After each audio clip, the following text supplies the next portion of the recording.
तो हेलो दोस्तों, नमस्कार। कैसे हैं आप सब? आई होप आप सभी लोग बहुत ही अच्छे होने वाले हैं। तो दोस्तों, मैं फार्मासिस्ट आशुतोष सिंह चौहान आज आ चुका हूं अपने एक न्यू वीडियो लेक्चर पर, जहां पर आज हम लोग बात करने वाले हैं फीड की इम्पोर्टेंस के बारे में। मतलब फीड मतलब होता है खाद्य, और खाद्य की गुणवत्ता या महत्व के बारे में आज हम लोग समझने वाले हैं। तो दोस्तों, आइए बिना देरी किए हुए स्टार्ट करते हैं खाद्य की महत्व के बारे में। तो देखिए दोस्तों, जो आप खाद्यान्न दे रहे हैं अपने पशुओं को, तो कई सारे पशुपालक भाई हैं, उनका क्वेश्चन है कि सर हम अच्छी चीज़ें दे रहे हैं, अपने पशुओं को भरपूर अनाज दे रहे हैं, राशन दे रहे हैं, मगर फिर भी हमारा पशु कमज़ोर है, वो बार बार बीमारियों में ग्रसित हो जाता है। कई सारे पशुपालक भाइयों का हमारी ये भी कहना है कि हमारे अच्छा राशन देने के बावजूद भी हमें क्यों मिनरल और विटामिन की ज़रूरत पड़ती है। क्या हमारा खाद्यान्न उन मिनरल विटामिन को उत्पादित करने में या प्रोटीन को उत्पादित करने में क्या सक्षम नहीं है? तो आज हम लोग उन्हीं सारी बातों पे बात करेंगे, जहां पर आज हम लोग बात करने वाले हैं पशुपालक भाइयों की जो सबसे गंभीर समस्याएं हैं। आज हम लोग उन समस्याओं के बारे में बात करने वाले हैं। तो दोस्तों, सबसे पहले हम लोग बात करते हैं कि क्या आदर्श खाद्यान्न होना चाहिए सभी पशुपालक भाइयों के पशुओं का। तो आदर्श खाद्यान्न मतलब जो भी आप भूसा चारा दाना उनको दे रहे हैं वही है खाद्यान्न। तो हम लोग उसको खाद्यान्न मतलब खाने की सामग्री से संबोधित करेंगे।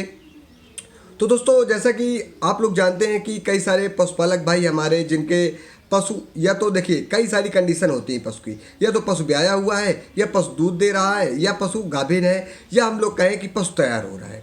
ये सारी जो चारों कंडीशंस हैं, ये चारों कंडीशंस किसी भी एक पशु की हो सकती हैं। हो सकता है आज वो पशु तैयार हो रहा है, कल वो पशु हीट में आएगा, गर्भधारण करेगा, उसके बाद बच्चा देगा, फिर दूध देगा। तो ये सारी प्रक्रियाएं यहाँ से वहाँ तक चलती रहती हैं। इसके बाद क्या होता है, ये प्रक्रिया जो हो गई, एक जो जानवर है, एक पशु है, उसके संपूर्णता की यह एक परिभाषा हो गई। मगर देखा गया है कि इस समय जो ये समय चल रहा है, वहाँ पर देखा यह गया है कि जो ज़्यादातर पशु हैं वो एक बार हीट में आ रहे हैं, या नहीं भी हीट में आ रहे हैं, नहीं रुक रहे हैं, गर्म नहीं हो रहे हैं। उसकी वजह से हमारे पशुपालक भाइयों की भी कई सारी प्रकार की दिक्कतें का सामना करना पड़ रहा है। उनका जो खाद्यान्न है, वो जो ज़्यादा मात्रा में खाद्यान्न दे रहे हैं, वो खाद्यान्न भी उनका उतना अच्छा रिजल्ट नहीं दे पा रहा है। तो क्या वजह है इसकी? क्या हमारे खाद्यान्न में किसी चीज़ की कमी है? इस पर यहाँ पर एक प्रश्न बनता है। और कंपनियों के द्वारा कई प्रकार के विटामिन, मल्टीविटामिन, मल्टी मिनरल्स की जो गोलियाँ हैं वो प्रमोट की जा रही हैं, और डॉक्टर साहब के द्वारा भी ये सारी चीज़ें लिखी जा रही हैं। तो देखिए दोस्तों, अगर हम लोग बात करें कि जो फीड होता है, जो खाद्यान्न होता है, वो प्रमुखतः दो भागों में वितरण किया जाता है। उनमें सबसे पहले आते हैं मैक्रोन्यूट्रिएंट्स। मतलब मैक्रोन्यूट्रिएंट्स का मतलब क्या होता है? जो न्यूट्रिएंट्स, या हम लोग कहें जो ऐसे तत्व या अवयव जो हमारे पशु को पोषण प्रदान करेंगे, उनमें ज़्यादा मात्रा में क्या चीज़ें देनी चाहिए। तो देखिए, ज़्यादा मात्रा में जो भी चीज़ें देने वाली हैं, उनमें सबसे पहले आता है कार्ब। कार्ब्स मतलब होता है कार्बोहाइड्रेट। ये क्या होता है? ये मीठा होता है। तो कई सारे पशुपालक भाई हमारे इस कार्बोहाइड्रेट की जो पूर्ति है वह दाने में, या हम लोग कहें उनको विभिन्न प्रकार के दलिया है, गेहूं का आटा है, दाना है, इस प्रकार की चीज़ों को दे करके वो पूरा करते हैं। उसके अलावा दोस्तों, अगर आपके पशु कमज़ोर हैं, या वो बूढ़े हो गए हैं, या उनको कार्बोहाइड्रेट की ज़्यादा ज़रूरत है, क्योंकि कार्बोहाइड्रेट क्या करता है? आपके पशुओं को ऊर्जा देता है। अब अगर आपके पशुओं के शरीर में ऊर्जा नहीं होगी तो आपके पशु का विकास कैसे निर्धारित होगा? आपके पशु का शरीर का जो सार्वभौमिक विकास होना चाहिए वो कैसे होगा? तो वो नहीं हो पाता है, जिसकी वजह से भी हमारे कई सारे जो पशुपालक भाई हैं वो परेशान रहते हैं कि सर हमारे पशु को कमजोरी रहती है, उसके शरीर में मांस नहीं चढ़ने पाता है। क्योंकि यही कार्बोहाइड्रेट जब शरीर में जमा होता है, विभिन्न प्रकार के जो ऊतक है वहाँ पर जमा होता है, तो उसके द्वारा फिर क्या होता है? शरीर का धीरे धीरे निर्माण शुरू हो जाता है। और ये कार्बोहाइड्रेट दोस्तों बहुत ज़्यादा ज़रूरी होता है, क्योंकि हम लोग जानते हैं दोस्तों कि कार्बोहाइड्रेट क्या करता है? हमारे शरीर में फ़ैट का निर्माण करता है। ये वही फैट होता है जो हमारे पशुओं को गर्मी से बचाता है, उनको हीट स्ट्रोक से बचाता है। मतलब जो जहाँ पर पशुओं को लू लग जाती है, वो बार बार हाँफते हैं, उनको सर्दियों से भी बचाता है यही फैट। उनको उनके जो शरीर में होने वाले घाव हैं या मार है उससे भी बचाता है। तो इस प्रकार की चीज़ें करता है। ये फैट, या हम लोग कहें ये कार्बोहाइड्रेट जब काम में आता है, तो ये कार्बोहाइड्रेट कब काम में आता है प्रमुखता? ये कार्बोहाइड्रेट उस समय प्रमुखता काम में आता है जब आपका पशु कभी भी बीमार हो जाता है, वो 2 दिन, 4 दिन, 6 दिन, 8 दिन जब चारा नहीं खाता है या चारा कम खाता है, तो यही जो वसा आपके पशुओं के शरीर में, या हम लोग कहें जो फैट आपके पशुओं के शरीर में जमा होता है, या जो ये ग्लूकोज के फॉर्म में जो भी चीज़ें जमा हुई होती हैं लीवर में या अन्य किसी भी जगह पर, वो सारी चीज़ें क्या होती हैं, निकलती हैं, और उनका ग्लूकोनियोजेनेसिस की जो प्रक्रिया अभी तक चल रही थी आपके पशुओं की, जो आपका पशु खा रहा था, खाने के बाद वो पशु ग्लूकोज को पचा रहा था और ग्लूकोज को अपनी बॉडी में संग्रहित कर रहा था, जिससे उसको ऊर्जा मिल रही थी। अगर आपका पशु बीमार हो जाता है तो यही ग्लूकोज टूट टूट करके आपके पशुओं को समय समय पर ऊर्जा प्रदान करता है जब आपका पशु खाना नहीं खाता है। तो दोस्तों कार्बोहाइड्रेट बहुत ज़्यादा ज़रूरी है। उसके बाद अगर हम लोग बात करें, जो दूसरी बात है वो दूसरी बात है फ़ैट की। फ़ैट का मतलब क्या होता है, यहाँ पर वसा से मतलब है। तो दोस्तों आप लोग फ़ैट में ज़्यादा कुछ तो नहीं देते हैं। कई सारे पशुपालक भाई हमारे खलियाँ देते हैं विभिन्न प्रकार की। कुछ लोग बिनौला की खली देते हैं, कुछ लोग सरसों की खली देते हैं, कुछ लोग अलसी की खली देते हैं। विभिन्न प्रकार के जो भी लोग हैं वो अलग अलग प्रकार की खलियाँ देते हैं, जिससे उनके पशुओं की जो वसा है या हम लोग कहें जो फ़ैट की डिमांड है वो पूरी होती है। ये फ़ैट पशुओं के विकास के लिए, पशुओं के मानसिक स्तर को अच्छा करने के लिए, पशुओं के मानसिक स्थिति को मजबूत करने के लिए बहुत ज़्यादा ज़रूरी होता है।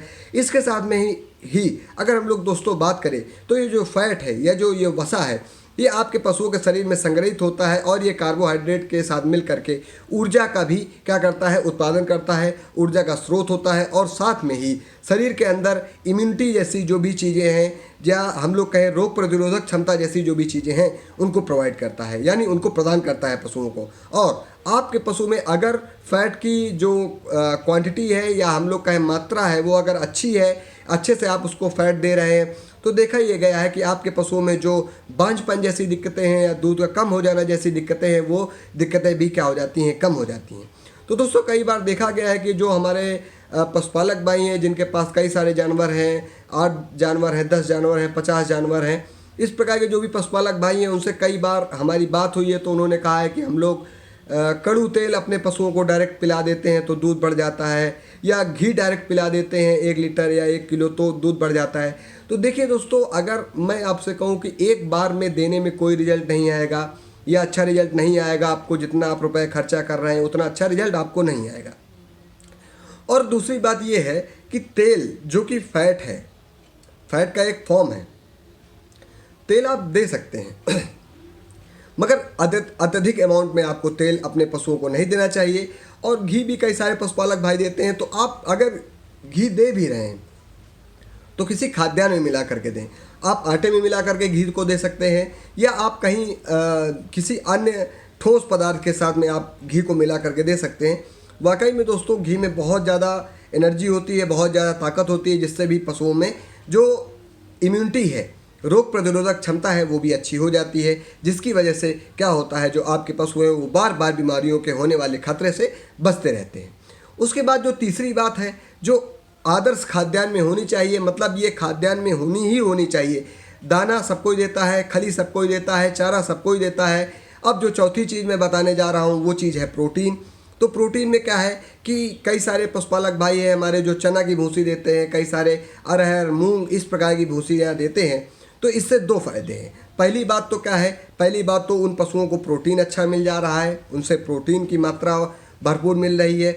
दूसरी बात क्या है, यही जो खलियां हैं या हम लोग कहें यही जो भूसियाँ हैं, ये भूसी क्या काम करेगी, ये आपके पशुओं के अंदर एक प्रकार से फाइबर का काम करेगी। ये फाइबर क्या करेगा, आपके पशुओं के आंतों में जो भी गंदगी जमा हुई है या चिपकी हुई है, उस गंदगी को साफ करेंगे, जिसकी वजह से आपके पशुओं के अंदर जो भोजन की कमी हो रही है, या जो पशु आपका खा कम पा रहा है, या उसको जो भूख कम लग रही है, या आप जो खाना अच्छा दे रहे हैं भाई, आप दाना भी अच्छा दे रहे हैं, तेल घी वगैरह भी दे रहे हैं, या विभिन्न प्रकार के ओमेगा 3 फैटी एसिड वाले प्रोडक्ट अपने पशुओं को दे रहे हैं, इस प्रकार की जो भी चीज़ें दे रहे हैं, प्रोटीन दे रहे हैं, वो एब्जॉर्ब नहीं हो पा रहे हैं, मतलब वह अवशोषित नहीं हो पा रहे हैं आंतों के द्वारा।